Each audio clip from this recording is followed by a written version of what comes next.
Hey, it's Craig. I just wanted to let you know that you can listen to Canadian History X early and ad-free on Amazon Music, included with Prime. Hello, and welcome to another episode of Canadian History X. Today, we're looking at some penny-size history, those quick dives into Canadian history that I try and do each week. Wherever you look in Canada, you will find a unique local history story. These stories can be funny, tragic, or just strange.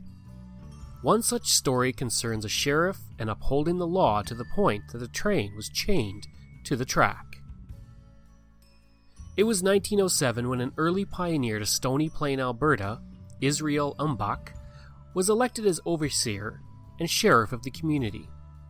And before we get into his legendary story, we should talk about the railway coming to the community first.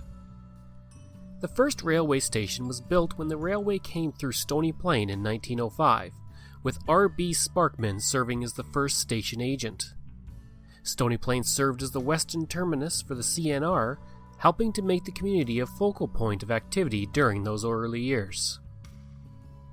Back to Umbach, and his duties as the sheriff of the area. After being appointed on April 25, 1907 to the position of overseer and sheriff, he got down to work with his duties. One of those duties was collecting the taxes from both residents and businesses. This raised a problem with the Canadian National Railway, who decided they were not interested in paying their share of the taxes to the community.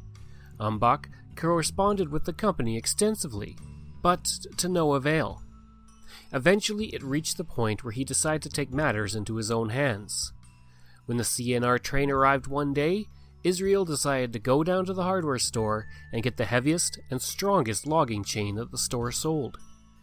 With a huge padlock and the chain on his arm, he walked to the locomotive and wrapped the chain around the engine drivers and the track. He then secured the chain with a padlock and told the crew that the train had now been seized and would not move. This helped to spur along the CNR once a CN agent informed the company of the seizure of the train. The CNR officials and Israel exchanged some quick telegraphs, and they agreed to pay the taxes. He then unlocked the chain, and the crew went on their way with their train. Today, a statue stands in Stony Plain honoring Umbach and his train chain story, as well as a replica of the driver with a chain wrapped around it. Now, no mention of Israel would be complete without talking about the many ways he impacted Stony Plain beyond the train incident. He was a carpenter by trade, and he would build the community's first livery barn, school, bank, an addition on the Royal Hotel, the Glory Hills Reformed Church, several homes, and the town hall. Israel and his wife Louisa would have 13 children together, and he would pass away on June 6, 1948. Umbach Road is named for him in Stony Plain. Information for this piece comes from Along the 5th, A History of Stony Plain and District. I hope you enjoyed this episode of Canadian History X, and if you did, please give a like and review. You can reach me at crwbaird@gmail.com, on Twitter at craigbaiard, and you can find hundreds of articles on Canadian history on my website at CanadaX, that's ehx.blogspot.ca. Please consider supporting the podcast through Patreon at patreon.com/BAIRDO.